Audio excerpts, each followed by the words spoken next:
Iya, saya, Pak. Ya, silakan. Teman-teman, marilah kita berdoa. Ya Tuhan, siang hari ini Tuhan, kami mau berdoa. Tuhan, kami akan memulai pelajaran agama Kristen ini.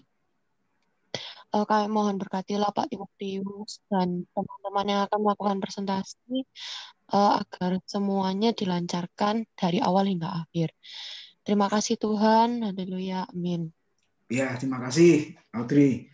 Nah, saudara, saya lanjutkan dulu. Nanti setelah itu boleh bertanya ya, yaitu tentang Alkitab yang memang ini agak panjang, tapi kalian harus tahu ini. Ya, oke, bagian berikutnya yaitu tentang kitab Apokripa. Mungkin kalian pernah dengar ya, kalau kalian punya teman atau saudara yang Katolik, nah itu kitabnya itu yang manual itu ada selipannya, kitab Apokripa. Nah, apakah itu sekedar kalian tahu aja. Kitab-kitab yang ditulis di tempat-tempat yang disebutkan Alkitab pada waktu yang bersamaan atau tidak lama kemudian dengan waktu Alkitab ditulis yang oleh sebagian orang dianggap semi kanon. Jadi kanon itu apa? Yang kemarin slide-nya sudah saya berikan itu PPT-nya ya. Jadi Alkitab yang sudah dibukukan sejumlah itu. Ya, jadi gereja mengesahkan, nah Alkitab itu dinilai punya otoritas, makanya disebut kanon. Ya, sudah nggak ada tambahan lagi, tidak boleh ditambah, tidak boleh dikurang. Ya, nah kitab Apokripa ini ditulisnya juga mungkin bersamaan dengan kitab-kitab kanon itu ditulis atau tidak lama setelah itu. Tapi masalahnya di gereja Protestan tidak mengakui kitab Apokripa sebagai firman Tuhan. Nah, nanti kita akan lihat alasannya apa, gitu ya. Oke, ada istilah homologoemena. Kitab-kitab yang sejak semula diterima oleh semua orang sebagai kanonikal. Nah, itu kitab-kitab yang kita pegang, yang kita miliki sekarang. Ya, PL 39 buku, PB 27 buku. Gitu ya. Lalu yang kedua ada antilegoumena. Artinya kitab-kitab yang mula-mula ditentang oleh sebagian orang sebagai kitab-kitab kanonikal. Jadi masuknya kanon di Alkitab kita, contohnya kitab Yakobus umpamanya, itu tidak sekaligus langsung jadi 27 kitab. Jadi kalau kalian belajar sejarahnya kitab-kitab itu ya bertahap. Ya, bertahap. Ada kanon namanya macam-macam itu ya sampai final ya. Dan kenapa kitab Yakobus tidak langsung segera dimasukkan ke kanon kelompok Alkitab kita? Karena pertimbangannya macam-macam zaman itu. Sampai-sampai disebut Yakobus itu surat jerami. Kenapa? Karena tidak ada doktrinnya sama sekali. Coba kalau kalian baca di situ kan dari segi praktis yang muncul ya tentang Allah, Kristus, Roh Kudus kan nggak ada di situ. Nah, makanya masih tarik ulur istilahnya ya. Tapi akhirnya juga diterima seperti itu. Nah, itu salah satu contoh saja. Lalu yang ketiga ada kitab Pseudepigrapha. Pseude itu yang kedua ya. Jadi kitab-kitab yang ditolak oleh semua orang sebab tidak kanonikal. Nah, kitab apakah itu? Ya kitab Apokripa ini. Kata lainnya adalah kitab Pseudepigrapha. Itu ya. Oke. Nah, alasannya apa menolak kitab Apokripa? Ada PL, ada PB. Gitu ya. Ada PL, ada PB. Coba karena tidak terdapat dalam kitab PL bahasa Ibrani. Jadi kalau kita bisa ketemu langsung, saya bawakan contohnya kitab Ibrani itu, yaitu kitab Apokripa PL tidak termasuk di situ. Nah, jenisnya apa nanti kita akan lihat ya. Jadi tidak pernah terdapat dalam kitab PL bahasa Ibrani. Yang kedua, tidak pernah dikutip oleh Perjanjian Baru. Coba kalian pernah baca nggak Tuhan Yesus mengutip kitab Apokripa, kitab Makabe, kitab apa Yesus bin Sirah, gitu ya. Kalau kalian ingat itu kitab Apokripa apa saja ya, tidak pernah. Tapi yang dikutip oleh Perjanjian Baru khususnya oleh Yesus, oleh Paulus ya, lalu Yohanes Pembaptis kitab apa? Kitab Nabi Yesaya gitu kan. Seperti Yohanes Pembaptis. Nah, ini momen Natal ya. Lihatlah orang apa berseru-seru di padang gurun lalu mempersiapkan jalan. Memang nubuatan tentang Yohanes Pembaptis ya. Nanti akan datang Mesias gitu ya, jalannya yang dipersiapkan itu. Nah, itu ada di kitab Yesaya, bahkan kelahirannya gitu kan, kematiannya, kenaikannya, kebangkitannya, kenaikannya ke surga. Ya, itu semua dikutip dinubuatkan oleh kitab-kitab PL lalu dikutip oleh Perjanjian Baru, gitu ya. Nah, kitab Apokripa kenapa ditolak? Karena tidak pernah dikutip oleh Perjanjian Baru, oleh Yesus maupun oleh para rasul, tidak ada. Tapi yang ada dikutip adalah kitab nabi-nabi, gitu ya. Kitab Taurat Musa, nah itu dikutip. Kitab Mazmur juga dikutip. Yang ketiga, nah ini ya, tidak pernah dikutip oleh Tuhan Yesus atau para rasul. Makanya ditolak. Oke. Tidak terdapat yang keempat dalam Septuaginta. Nah, itu terjemahan dari bahasa Ibrani ke bahasa Yunani. Jadi Alkitab PL tapi bahasa Yunani gitu ya. Tidak ada juga. Lalu tidak didukung oleh konsili gereja, yaitu apa? Kalau sekarang itu sidang sinode begitu loh ya. Dari abad pertama sampai abad keempat. Kemudian ditentang oleh Bapak Gereja seperti Athanasius, Cyril, Origen, Jeromi, dan lain sebagainya. Nah, yang terpenting adalah ada dua hal yang bertentangan dengan Alkitab kanon yang kita kenal, yang kita miliki. Di kitab Apokripa, khususnya 2 Makabe 12, ayat 44-45, di situ ada doa untuk orang mati. Gitu ya, jadi orang mati didoakan. Kan kita nggak ada tuh istilah, kalau sudah mati ya sudah selesai. Ya, coba kalau kalian datang ke kebaktian tutup peti penghiburan, hamba Tuhannya kan tidak pernah mendoakan yang mati kan, pemberangkatan gitu ya, lalu pemakaman, coba hamba Tuhannya tidak pernah mendoakan orang yang mati, tapi yang didoakan adalah keluarga yang ditinggalkan, yang dikhotbahin, nah itu ya, juga bukan yang mati, tapi yang hidup kan, saudara-saudaranya yang ditinggalkan, nah itu yang dikhotbahin. Nah jadi makanya ditolak. Kenapa? Itu ajarannya nggak sesuai Alkitab kanon. Di Alkitab kanon nggak pernah diajarkan orang yang mati itu masih bisa didoakan, lalu apa dosanya bisa diampuni atau apa, nggak pernah kita mendengar itu. Karena Alkitab mengajarkan orang yang sudah meninggal ya hidup bersama dengan Tuhan selama-lamanya.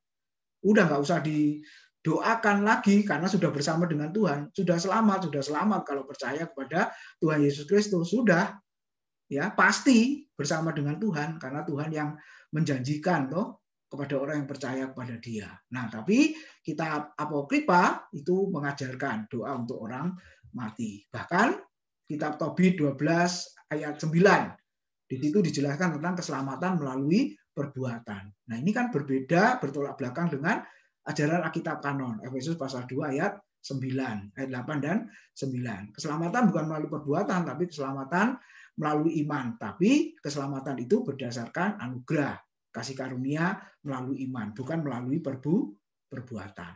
Nah, ini hal-hal yang bertolak belakang atau bertentangan, makanya ditolak. Gitu ya. Lalu ada kesalahan sejarah, Tobit 14 ayat 15. Nanti bisa lihat di situ. Ya, yang terakhir apa di situ? Tidak terbaca. Ini kok keluar ya, muncul di sini.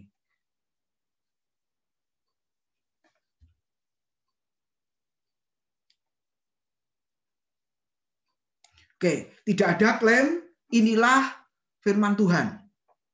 Ya, kalau kalian lihat di PL kan Tuhan berfirman, Tuhan berbicara, gitu ya. Tapi itu sama sekali tidak ada klaim inilah firman Tuhan atau Tuhan berbicara, nggak ada. Makanya ditolak.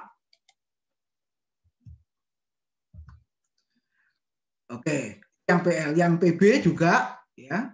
Nah, hanya dikenal secara lokal dan sementara.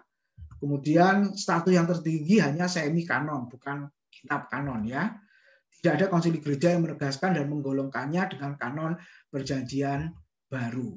Jadi, saudara, secara ringkas itulah kitab Apokripa. Makanya di gereja Protestan itu tidak dipakai seperti itu ya. Oke, lalu materi berikutnya tentang bahasa Alkitab. Nah, saudara mesti lihat di situ. Pada waktu menyatakan wahyu khusus, Allah menggunakan bahasa tulisan manusia, yaitu Alkitab yang kita miliki. Pertanyaannya kenapa? Karena lebih tepat. Coba bayangkan kalau wahyu khusus itu tidak pernah ditulis. Sekali lagi, sederhana kita tidak tahu apa yang terjadi kan? Seperti itu ya, kita tidak tahu. Jadi mesti ditulis supaya apa? Lebih tepat ya. generasi berikutnya bisa mengenal. Lalu yang kedua, lebih permanen. Nah, ada buktinya kan, ya, ditulis seperti itu. Kemudian yang ketiga, lebih baik. Ya, sebab kalau tidak tulis, sekali lagi orang-orang yang mengerti Alkitab ya orang-orang pada zaman itu, karena Tuhan berbicaranya kan secara lisan. Ya, orang-orang pada masa itu, nabi atau rasul atau orang-orang yang mengenal yang ada di sekeliling para nabi dan rasul saja. Nah, kita orang yang hidup di zaman modern atau generasi berikutnya, kita tidak akan mengenal yang namanya Alkitab itu. Makanya Alkitab mesti ditulis ya, pakai bahasa manusia. Gitu ya, bahasa manusia supaya apa? Manusia bisa mengenalnya. Bahasa Alkitab Perjanjian Lama di situ bahasa Ibrani. Kenapa? Kita lihat di situ bahasa Ibrani adalah bahasa yang tepat untuk menceritakan sejarah umat Allah dan perbuatan Allah di antara umatnya. Kitab PL sebagian besar ditulis dalam bahasa Ibrani karena ya terus terang kitab PL itu sebenarnya kan untuk orang Israel, orang Ibrani ya, orang Yahudi. Nah, yang pertama alasannya, kalau kalian pengen detail belajar bahasa Ibrani boleh, gitu ya. Ada kelas-kelas sebenarnya ya, bahasa Ibrani atau bahasa Yunani. Bahasa Ibrani merupakan bahasa ilustrasi, bahasa grafik yang berkata-kata dengan hidup, kaya dengan kiasan-kiasan yang berani, menantang dan mendramatisir kisah-kisahnya. Coba kalian baca kitab Mazmur contohnya. Kalau bicara soal puisi, bicara kedalaman, ya, bicara kekayaan, seperti itu. Lalu kiasan-kiasan atau figuratif-figuratif, ya, coba dikatakan apa? Dan gunung-gunung pun apa? Dikatakan bertepuk tangan ya, dan pohon-pohon pun bersorak-sorai. Nah, itu kan bahasa-bahasa kiasan figuratif ya, bahasa-bahasa gambaran yang berani, gitu ya. Lalu matahari bagaikan darah. Nah, itu gambarannya seperti itu. Ya, mendramatisir kisah-kisahnya. Nah, makanya cocoklah pakai bahasa Ibrani. Lalu yang kedua, bahasa Ibrani merupakan bahasa person. Bahasa ini lebih ditujukan pada hati atau emosi daripada pikiran. Makanya beda sekali. Kalau bahasa Yunani itu kepikiran, tapi kalau bahasa Ibrani lebih menyentuh ke hati atau emosi. Makanya pemazmur itu memakai ungkapan-ungkapan yang luar biasa kalau kalian baca di dalam kitab Mazmur atau kitab puisi. Nah, ada seorang yang bernama F.F. Bruce ya. Dia menyatakan soal bahasa Ibrani sebagai berikut. Bahasa Ibrani tidak menggambarkan hal-hal abstrak, melainkan fakta dan pengalaman. Bahasa ini tepat untuk mencatat pewahyuan diri Allah yang menghendaki dirinya dikenal, bukan secara filosofi, melainkan sebagai Allah yang campur tangan dan mengontrol sejarah manusia. Jadi saudara, kita lihat Alkitab, walaupun belajar para tokoh, ya katakanlah siapa, Nuh, Abraham, Yakub, ya terus Ishak, Yakub dan seterusnya, Musa, para nabi dan lain sebagainya. Lihat, mereka itu punya pengalaman bersama dengan Tuhan. Ya, sampai digambarkan apa? Yakub katakanlah kakinya dikatakan apa? Nah, sampai terpelecok itu dan akhirnya timpang ya. Setelah bertemu dengan Tuhan, bergumul dengan malaikat Tuhan di situ dikatakan. Jadi lihat, jadi bukan hanya pengenalan Tuhan secara filosofis, pengertian, tapi berdasarkan pengalaman hidup bersama dengan Tuhan. Nah, kalau kita lihat tokoh-tokoh Alkitab seperti itu. Nah, lalu berikutnya bahasa Ibrani waktu membicarakan Allah berani menggunakan istilah antropomorfisme dari dua kata antropos dan morfe. Antropos itu manusia, antropologi itu ya, ilmu tentang manusia, dan morfe atau bentuk. Jadi dikatakan apa? Penggambaran Allah yang memakai bentuk-bentuk ya seperti manusia. Contoh, tangan Tuhan tidak kurang panjang untuk menyelamatkan. Telinga Tuhan tidak kurang peka untuk mendengar. Mata Tuhan tertuju kepada orang-orang yang dicintai Dia. Mata Tuhan menjelajah ke seluruh tempat, mengawasi orang baik dan orang jahat. Nah, itu namanya bahasa antropomorfisme. Walaupun Allah itu roh. Nah, digambarkan seolah-olah punya mata, punya telinga, punya tangan, punya kaki. Coba lihat, langkah kaki Tuhan ada di Taman Eden ketika Adam dan Hawa jatuh dalam dosa. Nah, itu semua menggambarkan Allah dengan istilah apa? Antropomorfisme. Oleh sebab itu, bila Allah memperkenalkan dirinya kepada manusia adalah paling tepat jika menggunakan bahasa manusia dan dengan istilah-istilah dalam kehidupan manusia. Nah, contoh yang sangat nyata itu apa? Ketika Allah, yaitu Firman, pribadi kedua dari Allah Tritunggal, menjadi manusia. Nah, sebentar lagi kita merayakan ya, ada gereja yang sudah merayakan secara virtual tentunya. Lahir ke dalam dunia, ya, manusia. Nah, itu menunjukkan bahwa bisa dikenal atau istilahnya apa? Ada dalam kehidupan manusia sehingga manusia bisa mengenalnya dari kelahirannya, masa bayinya, anak-anak gitu kan, lalu dewasa, lalu dia melayani. Nah, itu orang-orang bisa mengenalnya. Seperti itu. Ya. Oke, sekarang bahasa Perjanjian Baru, Wahyu PL ditujukan pada satu bangsa yaitu bangsa Israel. Wah, Mazmur 147 ayat 19 sampai 20 dikatakan ia yaitu Tuhan memberitakan firman-Nya kepada Yakub, ketetapan-ketetapannya dan hukum-hukumnya kepada Israel. Ya, yaitu Tuhan tidak berbuat demikian kepada segala bangsa dan hukum-hukumnya tidak mereka kenal. Haleluya. Jadi saudara mesti tahu PL itu ditujukan kepada bangsa Israel. Ya, di situ dikatakan dan Tuhan tidak berbuat demikian kepada segala bangsa. Hanya kepada orang Israel. Makanya kalau mau jujur ya semua bicara orang Israel. Makanya kalau langsung diterapkan ke masa kini tanpa melihat perjanjian baru, kita akan mengalami kesulitan. Ya, kita akan mengalami kesulitan. Satu contoh di kitab Musa yang terkenal kan ada istilah tabernakel atau kemah suci. Itu kalau direlevansikan di masa kini bagaimana itu? Gitu kan? Mesti lihat di kitab Ibrani. Ya. Nah, kalau mau bicara PL keseluruhan apa? Hal yang berbau PL. Hari Sabat katakanlah, makanan yang haram dan halal. Nah, coba. Terus apa lagi? Persepuluhan. Nah, itu kan semuanya di dalam perjanjian lama. Yang lalu saya sudah sampaikan ketika Kristus datang ke dalam dunia, bahkan ketika dia mati, dia membatalkan segala hukum Taurat dan segala ketentuannya. Jadi artinya yang sudah digenapi oleh Kristus, ya kita nggak perlu melakukan. Karena memang itu untuk orang Israel. Ya, itu yang harus dipahami. Lalu kita lihat jika demikian, nah Roma 3 ayat 1 dan 2.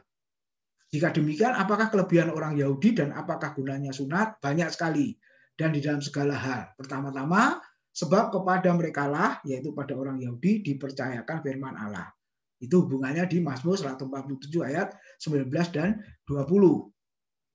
Nah, lalu kenapa perjanjian baru memakai bahasa Yunani? Ingat ya, kalau PL bahasa Ibrani, kalau PB bahasa Yunani. Karena pada zaman itu sebagai bahasa intelektual, edukasi, dan kebudayaan. Makanya terkenal filsafat Yunani. Nah, ini kan bahasa-bahasa intelektual betul, gitu ya. Sebagai bahasa intelektual, bahasa pendidikan, dan bahasa kebudayaan pada masa itu. Ya, yang kedua, lebih dapat menyatakan kebenaran Allah melalui bentuk komunikasi yang lebih sederhana. Ya, pakai bahasa Yunani. Lebih dapat menyatakan kebenaran Allah melalui bentuk komunikasi yang lebih sederhana. Artinya, nah karena bahasanya bahasa Yunani, ya contoh sederhana, kita rata-rata orang Indonesia. Lebih mudahnya pakai bahasa apa? Bahasa Indonesia kan? Seperti itu ya, lebih mudah. Ya, kalau sekarang sudah canggih bisa diterjemahkan ya, otomatis dan lain sebagainya. Ya, jadi zaman itu seperti itu. Yang ketiga mempunyai ketepatan teknis yang tidak ada dalam bahasa Ibrani. Nah, dalam arti apa? Karena ada satu kata, ya satu arti, tapi di bahasa Yunani bisa 4 kata. Gitu ya, kata kasih katakanlah. Kasih yang seperti apa? Macam-macam kan? Ada kasih agape, ada kasih filia, ya, ada kasih storge. Nah, ada kasih eros. Itu bahasa Yunani berbeda-beda, tapi di bahasa Indonesia ya satu kata aja kasih kan begitu. Ya. Oke, yang keempat sebagai bahasa universal, bahasa yang umum pada masa itu. Ya, kalau sekarang bahasa Inggris atau Mandarin ya. Jadi di mana-mana kalau bisa bahasa Inggris, bahasa Mandarin aman. Gitu kan? Ya, oke. Bahasa Yunani untuk maksud misi dan penginjilan. Jadi saudara, kenapa bahasa Perjanjian Baru harus pakai bahasa Yunani untuk apa? Maksud misi dan penginjilan. Makanya Injil bisa disebarkan sampai ke ujung bumi pada masa Tuhan Yesus, pada masa murid-murid. Karena terus terang daerah ya yang dikuasai oleh Yunani itu sangat luas. Nah, jadi lebih tepat untuk pekerjaan misi dan penginjilan. Nah, itu tentang bahasa Alkitab. Lalu iluminasi Alkitab, apa itu? Nah, kalau kita lihat definisinya, pelayanan Roh Kudus yang memberikan pencerahan atau penerangan dalam hubungan yang benar dengan Allah untuk memahami firman-Nya yang tertulis. Jadi saudara baca Alkitab, mempelajari Alkitab, kita butuh yang namanya iluminasi, yaitu pencerahan atau penerangan dari Roh Kudus. Supaya apa? Kita bisa memahami firman-Nya. Saudara dengar khotbah yang disampaikan oleh hamba Tuhan, perlu juga yang namanya pencerahan atau penerangan atau iluminasi. Jadi bukan inspirasi ya. Salah kalau orang berkata, aku dapat inspirasi. Enggak, inspirasi itu berlaku pada para nabi dan rasul. Ya, lalu mereka menuliskannya. Kalau kita orang Kristen di masa kini, kita perlunya iluminasi. Kalau ada hubungannya dengan Alkitab. Ya, kalau yang lain-lain ngomongnya dapat inspirasi, ya itu dalam pengertian apa? Bergantung konteksnya ya. Tapi kalau dalam hubungannya dengan Alkitab, kita dapat iluminasi. Ya, ketika dapat pengertian firman, walaupun ayatnya sama, disampaikan oleh dua hamba Tuhan yang berbeda atau tiga hamba Tuhan yang berbeda, itu pengertian bisa ada tambahannya. Ya, bukan salah, tapi ada tambahan-tambahan. Ya, Alkitab sudah dikhotbahkan sepanjang tahun katakanlah. Lalu ngulang lagi, bisa dapat pengertian-pengertian yang lain atau yang berbeda dari pengertian yang sudah kita dapat selama ini. Nah, itu maksudnya iluminasi.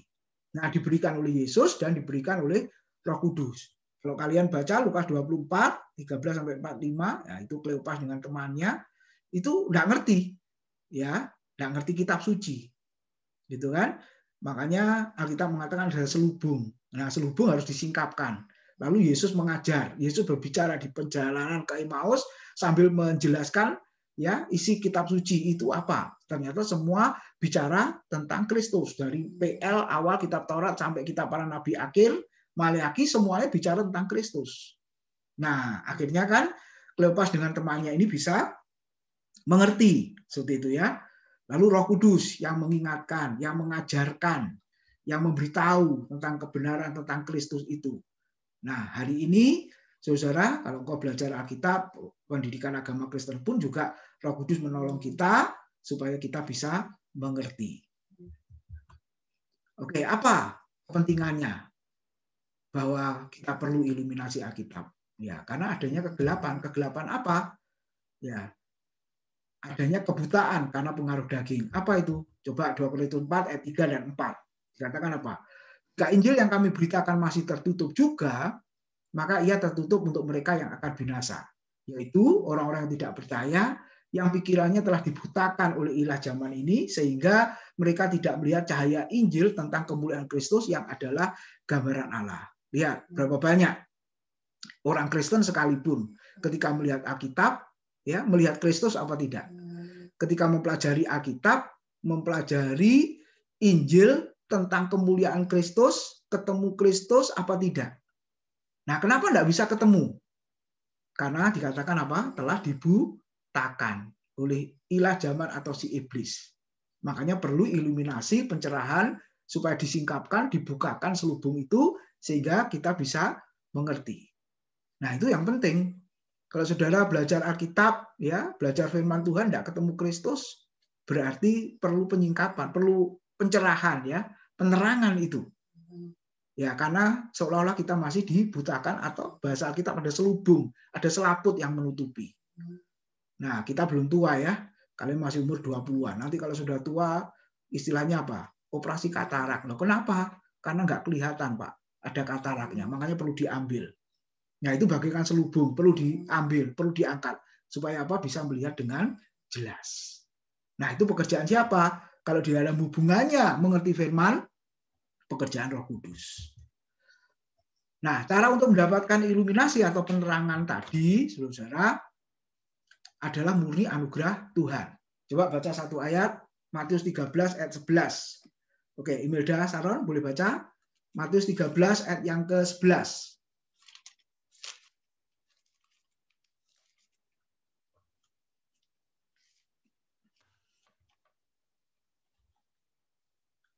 Ya, silakan Matius 13 ayat yang ke-11. Matius 13 ayatnya yang ke-11. Jawab Yesus, kepadamu diberi karunia untuk mengetahui rahasia kerajaan surga, tetapi kepada mereka tidak. Ya, sekali lagi ya, kepadamu diberi karunia untuk mengetahui rahasia kerajaan surga, tetapi kepada mereka tidak. Kepada murid-murid dikaruniai rahasia untuk mengerti tentang kerajaan surga, kepada orang lain tidak. Nah, ini kan anugerah kan. Jadi untuk mengerti firman, karena firman itu isinya apa? Rahasia kerajaan surga. Nah, Tuhan yang berikan itu kepada para murid-muridnya. Ya, nah caranya di situ ya mesti kita hidup dipimpin dan dipenuhi roh. Artinya hidup kudus ya. Jadi penuh Roh Kudus harus hidup kudus, itu yang penting. Efesus 5:18. Yang kedua, merendahkan diri di hadapan Tuhan. Ya, yang ketiga, nah ini bersikap ingin tahu. Seperti apa? Belajar itu gambarkan seperti apa? Oke, tolong baca yang lain Amsal 2 ayat 4 dan 5. Ya, Berinda silakan baca Amsal 2 ayat 4 dan 5.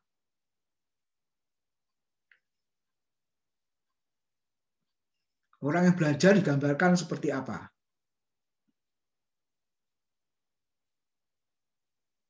Ya, masih mute tuh. Oke. Jikalau engkau mencarinya seperti mencari perak dan mengejarnya seperti mengejar harta terpendam, maka engkau akan memperoleh pengertian tentang takut akan Tuhan dan mendapat pengenalan akan Allah. Ya, terima kasih. Jadi dikatakan belajar itu tujuannya untuk mengerti Tuhan, ya, pengetahuan akan Tuhan digambarkan apa? Seperti mencari perak dan mengejar harta yang terpendam. Coba kalau kalian diberi tahu ada harta yang terpendam, berusaha mencari tidak ya? Pasti berusaha mencari. Nah, jadi ilmu untuk memahami siapa Tuhan, kita digambarkan seperti mencari, mengejar harta itu. Karena pengertian tentang Tuhan itu bagaikan harta yang sangat melimpah, yang tidak bisa tergantikan oleh apapun. Gitu ya. Nah, saya harap kalian setelah dapat PAK satu semester ini, kalian lebih giat lagi belajarnya. Ya, ilmu-ilmu yang di jurusan masing-masing dan terutama sebagai orang Kristen terhadap kebenaran firman. Ya, seperti itu. Oke, jadi di total yang kita pelajari dari awal, wahyu itu berhubungan dengan materi atau isi. Masih ingat ya, Tuhan memberikan idenya ya supaya bisa dikenal oleh umat manusia melalui nabi atau rasul, yaitu dengan cara memberikan wahyu atau inspirasi. Ya, penyingkapan diri Allah yang diperkenalkan kepada nabi dan rasul untuk disampaikan kepada umatnya. Lalu yang kedua, inspirasi berhubungan dengan metode. Jadi nabi sama rasul dapat apa? Sesuatu dari Tuhan melalui apa? Ya inspirasi, diilhamkan oleh Roh Kudus. Lalu yang ketiga, iluminasi berhubungan dengan arti. Ini maknanya apa untuk konteks masa kini. Jadi itu ya simpulannya. Oke. Mau terakhir nih, otoritas Alkitab. Kurang 6 menit ya. Mengakui bahwa Alkitab merupakan standar bagi Alkitab itu sendiri. Alkitab membuktikan kebenarannya sendiri. Mengapa kita percaya Alkitab adalah firman Allah? Karena Alkitab memang firman Allah, tidak memerlukan bukti rasio dan sebagainya. Benar ya? Jadi Alkitab merupakan standar bagi dirinya sendiri. Tidak perlu bukti. Ya, tidak perlu bukti. Memang Alkitab adalah firman Tuhan. Lalu di dalamnya ada keragaman Alkitab, koherensi Alkitab, dan ada kerelevanan Alkitab dalam segala aspek kehidupan. Jadi pasti harus ada relevansinya. Aplikasi masa kini. Gitu ya. Keragaman, masih ingat yang kemarin Matius, Markus, Lukas seolah-olah menulis hal yang berbeda ya. Padahal kan tidak. Nah, itu yang disebut beragam. Tapi bukan salah. Ya, memang berbeda, tapi bukan kontradiksi. Ya, yang kemarin kita sudah belajar. Daya tahanan Alkitab dalam menghadapi segala sesuatu, situasi dan serangan. Jadi Alkitab standar bagi yang lain. Semua kebenaran, tradisi, fakta, ya, atau pengalaman. Yang kedua,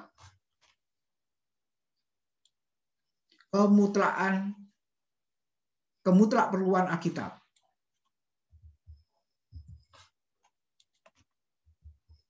Alkitab mutlak perlu dalam membentuk seluruh aspek dalam hidup kita. 2 Timotius 3:16, masih ingat? Segala tulisan diilhamkan Allah memang bermanfaat untuk mengajar, menyatakan kesalahan, mendidik orang dalam kebenaran, itu ya, dan seterusnya. Jadi perlu untuk membentuk seluruh aspek hidup kita. Alkitab adalah sumber kehidupan dan pertumbuhan orang Kristen. Sekali lagi, ya. Jadi iman timbul dari mendengar firman. Firman yang keluar dari mulut Allah, firman Kristus. Jadi firman adalah makanan, nah itu yang membuat pertumbuhan. Tidak pernah ada ayat yang berkata oleh pujian dan penyembahan imanmu bertumbuh, nggak ada. Oleh doa dan puasa imanmu bertumbuh, nggak ada. Tapi oleh firman, pengertian yang benar, imanmu bisa bertumbuh. Bukan berarti saya menolak praise and worship dan doa puasa, tidak ya. Berapa jauh orang Kristen, saya dan saudara menyadari hal ini. Berapa jauh gereja menyadari hal ini. Artinya apa? Orang Kristen memperlakukan Alkitabnya bagaimana? Masih baca rutin tidak di saat teduh masing-masing? Yang kedua, gereja masih mengkhotbahkan Alkitab tidak? Hamba Tuhan masih mengkhotbahkan Alkitab tidak? Masih ada ayat dibaca tapi dia ngomong yang lain. Nah, ini ya. Tidak jelaskan ayatnya itu. Ada yang seperti itu. Berarti belum memahami kemutlakperluan Alkitab. Respon yang benar memiliki hasrat dan kerinduan terhadap firman Tuhan. Seperti orang Kristen Berea, jemaat Filipi.